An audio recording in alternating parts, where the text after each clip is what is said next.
Good morning. Thank you all for joining us this morning. My name is Heidi. I'm a librarian with the Pikes Library District. I'm excited to have Karen Morgan here today from Diversus Health for our session, Gratitude and Honor for Veterans Day. This session will focus on gratitude for veterans. Gratitude is a mindset that helps relieve stress.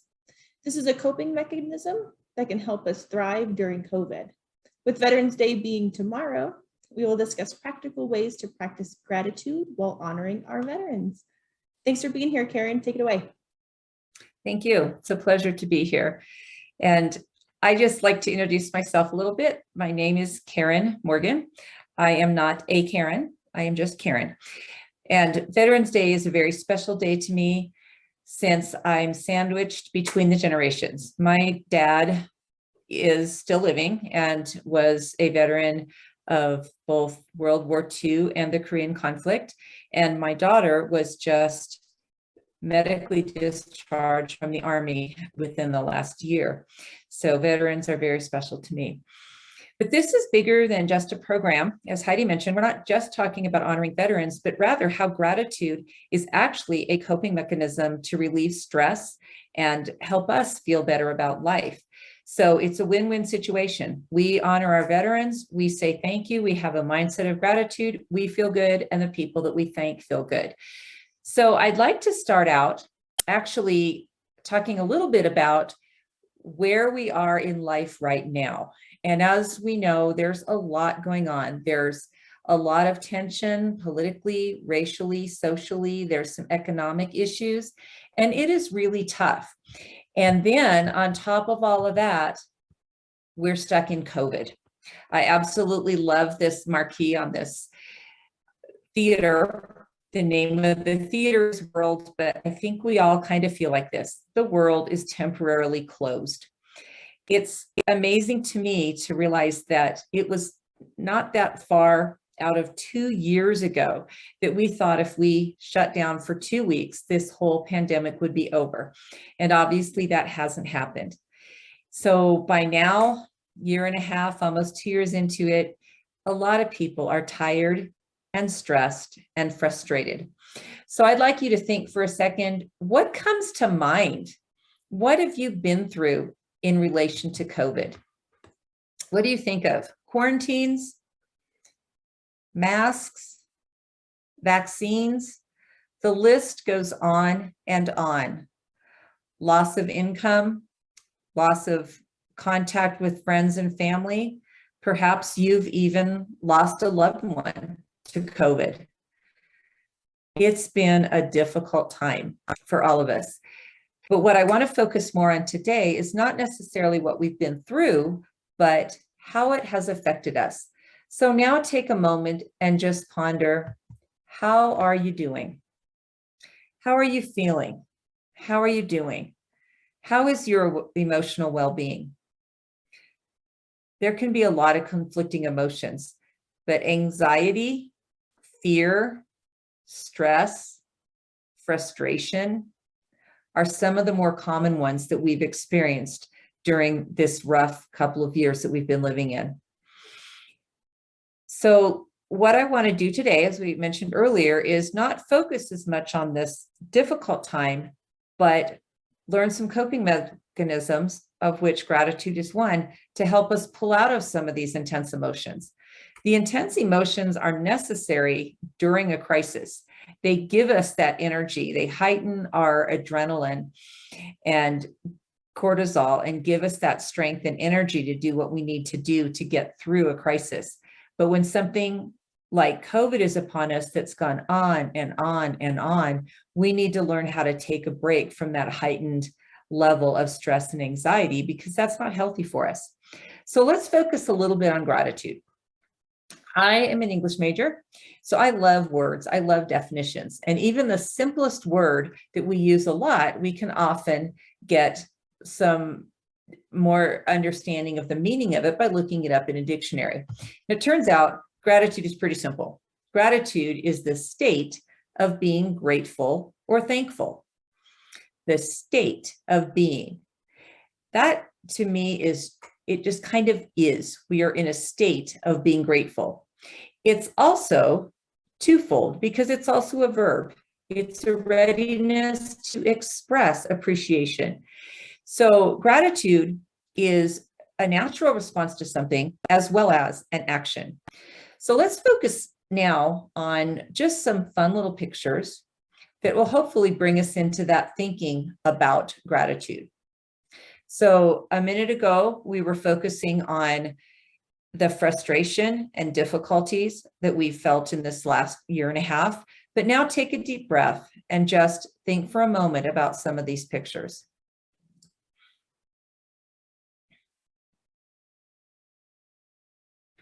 How do you feel when you see a sleeping baby?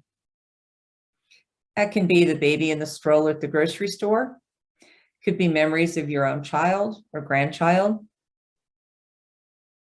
Thank you for babies. There's hope for the world. Thank you that that baby is sleeping in peace.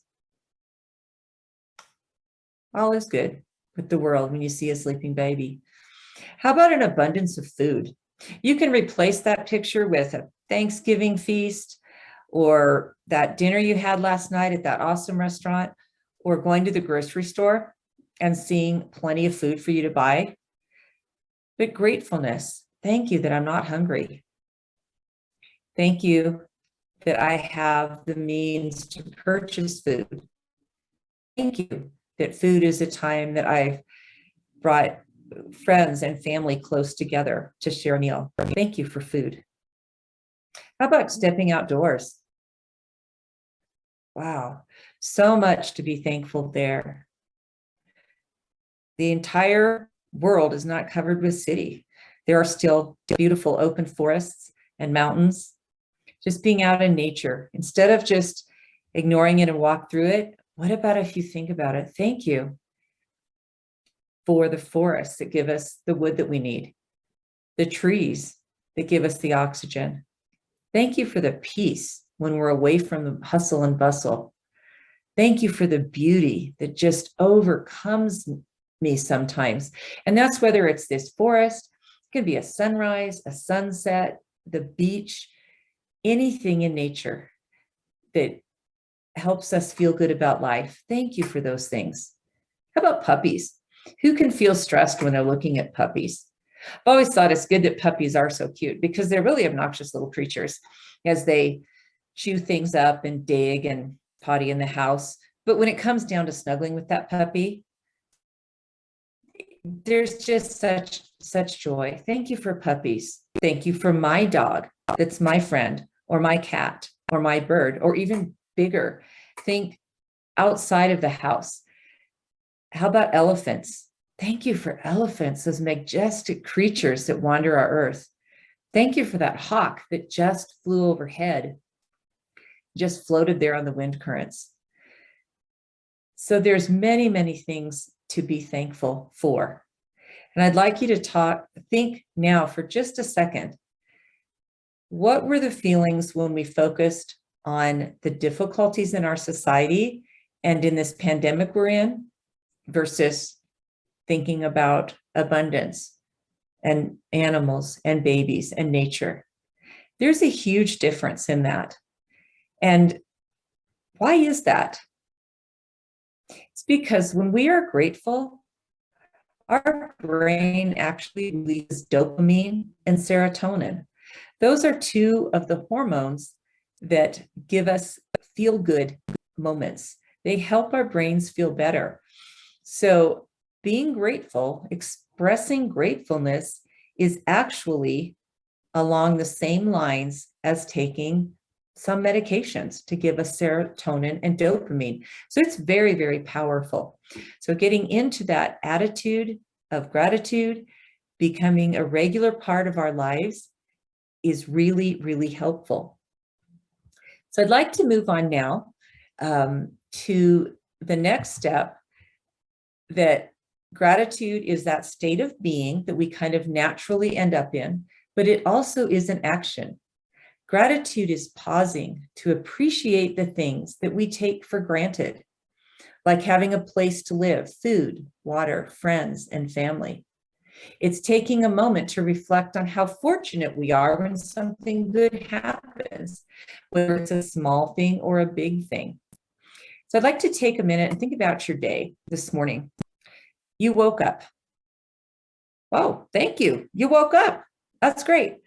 You woke up in bed. Were you warm?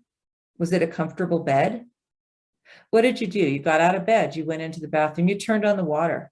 Fresh, clean water came out. Then you turned the knob a little bit and ended up with warm, fresh, clean water. And you got breakfast and clothes, and it goes on and on and on.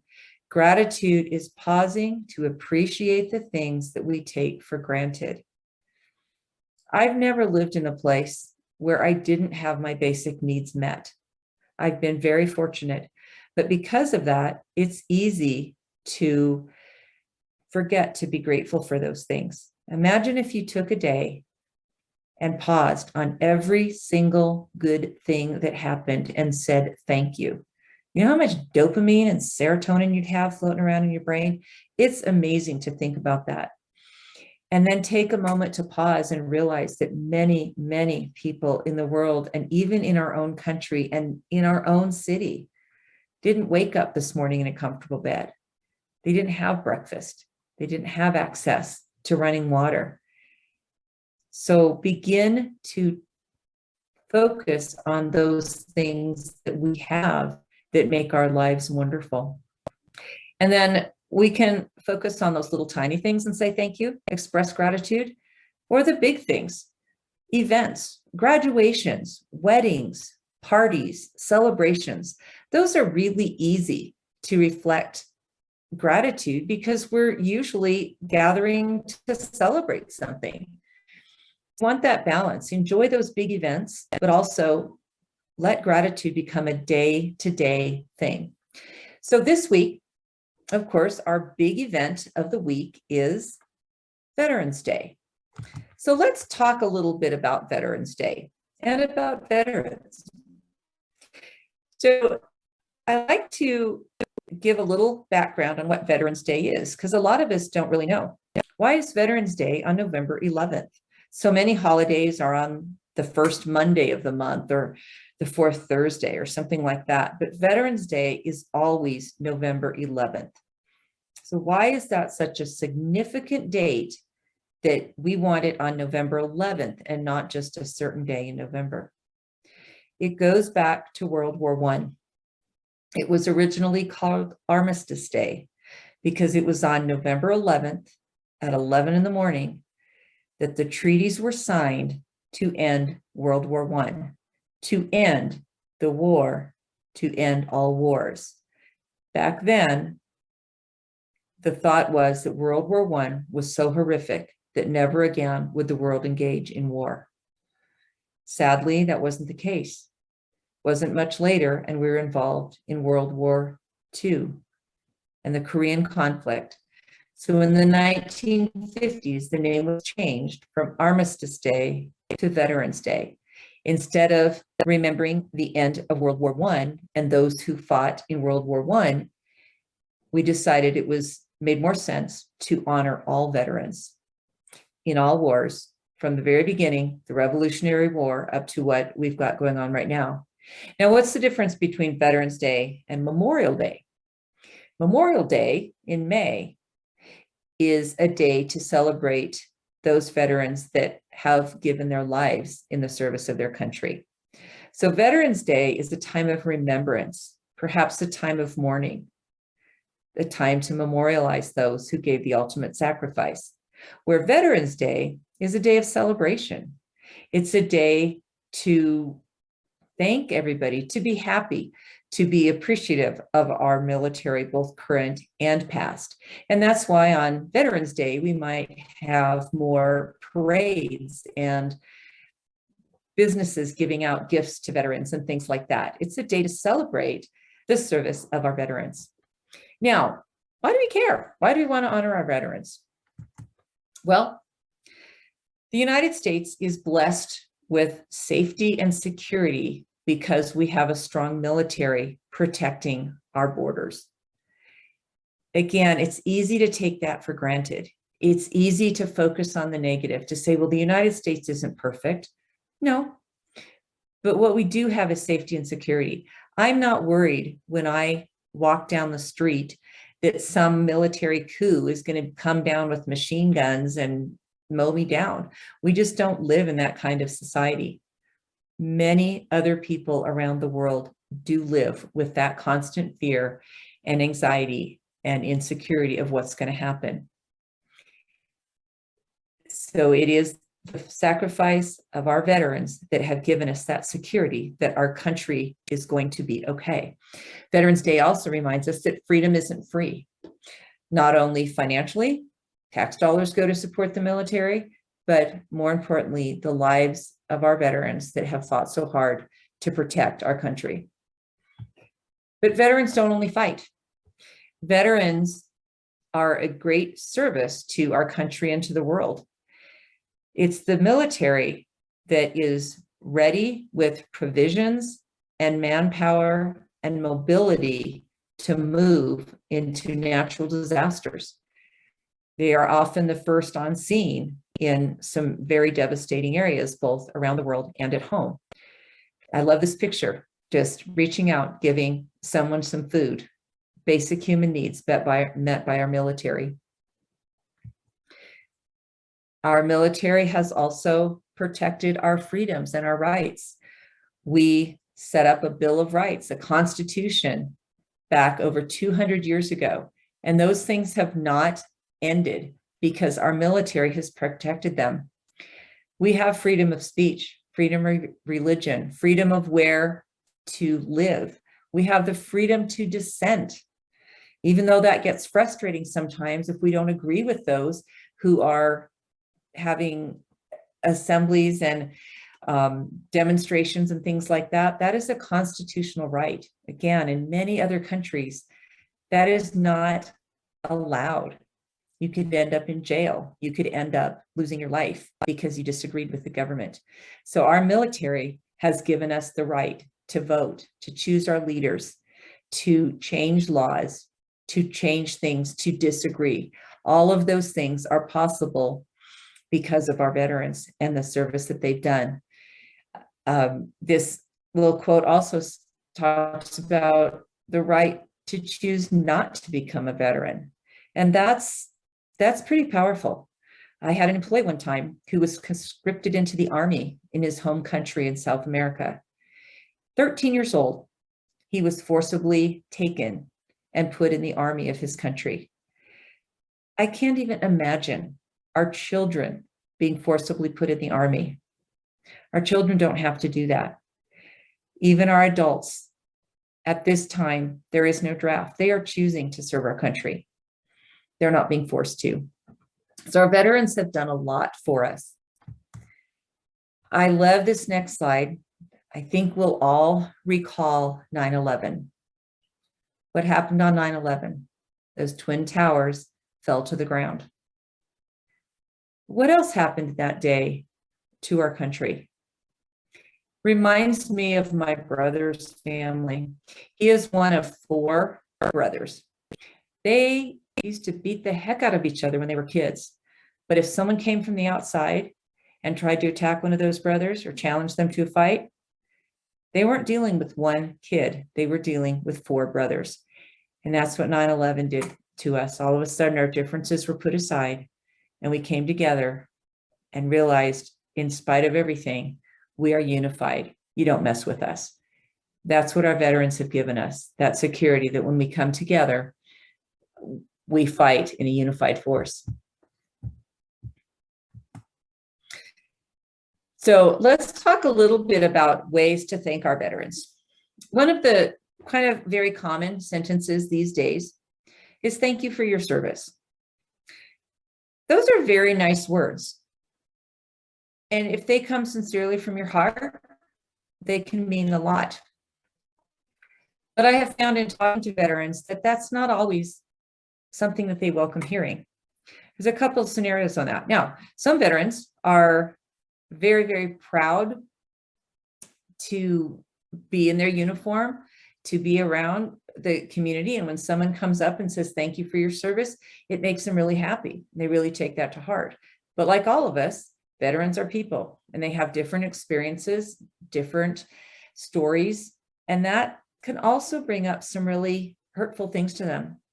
I've heard veterans say that it's tough to be told thank you for your service when what they're thinking is, but I didn't do anything.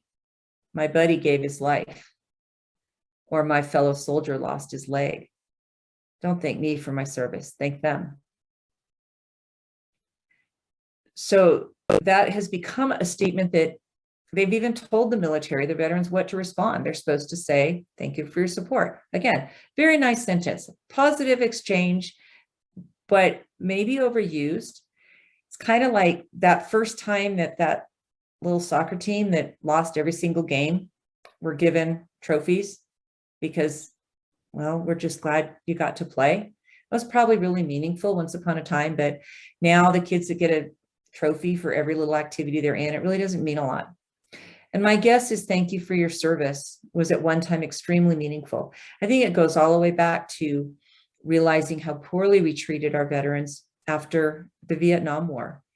Veterans were yelled at, chastised, spit on, treated very poorly.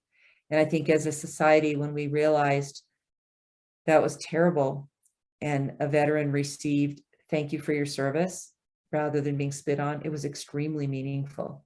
And it still can be, if that's the thing that really comes from your heart, it can bless those veterans. But here's some other ideas. Thank you for wearing the uniform and helping to keep our country intact. I kind of like that. It's saying two things. You've made the choice to wear the uniform to serve our country, and you've been a part of something so big that has helped to keep our country intact. We're not necessarily talking about time in battle, because the military is very big. It's really a small percent of our military that actually sees live battle, but they've all been a part of that large machine called our military that keeps our country intact. How about this one? Thank you for the sacrifice of your time with your family and friends that I could have peace and safety with my loved ones.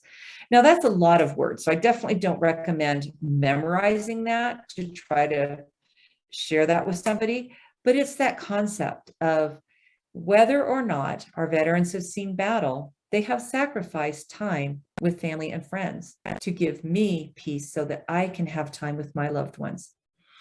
I asked my daughter, who was recently discharged, what was the most significant way that somebody thanked her for her service? She actually teared up. This incident happened several years ago, and yet it still impacted her so much that it brought her back to that moment and the emotion of the moment. It was the day before she deployed. She became a single mom while in the Army. So it was just she and her daughter, and they went out to breakfast and they were talking about what it would be like when mom deployed. And the man at the table next to them overheard the conversation and quietly laid $20 on the table and said, please let me buy this last breakfast that you have together. And this just comes back to this sacrifice of time. My daughter missed her daughter's entire third grade. Her daughter was safe and happy living with an aunt and uncle, but the fact was my daughter missed out on third grade, and my granddaughter didn't have her mom there for third grade. And this kind man at the next table recognized what was going to be happening here and was kind enough to thank them in a very tangible way. And that leads into our next look at ways to thank veterans. It doesn't have to be verbal. Some of us are extroverts who can go up to anybody and talk to them and engage them in conversation and comfortably share verbally with them appreciation. Others are not that way. That's fine. We need both. So what are some other ideas that we can do? So these are just a few, but sending military care packages. When our servicemen and women are deployed, unfortunately, a lot of them never get a single piece of mail a single package. They're just alone overseas, away from family and friends. There are many, many organizations that can help you connect with deployed military and send care packages or letters. I was going to put some of those up here, but there's just so many. So just Google send military care packages. You can donate money. You can donate things that go in those care packages, or you can put one together and connect with a place that can help you get that sent off. So there's lots of ways to be involved in that. Service dogs is a huge need among our veterans. Unfortunately, many of our veterans come out of the service with physical and emotional things going on that causes them to need a service animal.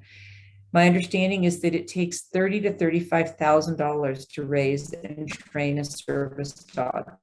A lot of people can't just plop down $30,000 for a dog. Most of us can't. But together, when we join an organization, give them a few dollars. If a lot of us join together and donate some money to organizations that train and provide service dogs, we can be a part of helping our veterans get the service animal that they need. And another one is airline tickets. There's organizations that provide airline tickets. So why on earth do we need airline tickets? Well, two major things. You have a veteran who has leave, but they don't have the money to get home or where they want to go for their leave. So there are ways that you can donate frequent flyer miles or cash to help purchase those airline tickets. Another direction is when a service member is injured overseas and their loved ones want to go support them during that difficult time. It's very expensive to get an airline ticket to a foreign country at the last minute because the husband, the son, the brother has been injured. So that's another way that you can help veterans get the support they need, is by donating money or miles to purchase airline tickets. And then we've heard a lot about homeless and disabled veterans. And sadly, that's all too common of a circumstance for our veterans. They get out of the service and they aren't able to find jobs right away or housing. They've got disabilities, and all of the programs to help them take time. But the more we have programs available that have the money they need to help out our veterans, the better off they're going to be. Again, all of these ideas are just things to get you thinking. This is not the end-all list. Think outside the box. It's kind of cool to think about every one of these programs that have become nonprofits started because somebody saw a need and thought, boy, if I get a few people together, we can begin to fill this need for our veterans. So let's go back to gratitude and veterans and how this benefits all of us. I love this little cartoon. Thanksgiving is a day when we pause to give thanks for the things we have. Veterans Day is a day when we pause to give thanks for the people who fought for the things we have. November is a pretty awesome month because we're reminded twice in the month of November, Veterans Day and Thanksgiving Day, to pause and be thankful. And what did we say earlier? When you express gratitude, your body releases dopamine and serotonin. So take this month to consciously give yourself a break from the stress of life, whether it's COVID or anything else that's going on in your life. Just take a deep breath, express gratitude, whether that's to our veterans. We don't have to only thank them tomorrow. You can be thankful and supportive of our veterans any day of the year. You can look at your own life. You can look at nature. You can look at anything and see things to be grateful for. And it's not something that only benefits the other person that you're expressing the gratitude towards, but it benefits you. So get that dopamine and serotonin rolling. Express gratitude, and it will improve not only your life, but also the community around you. So I'd like to end up just with, again, that image of our country and what our veterans have done for us. Thank you so much for joining us today. Have a wonderful, grateful month of November.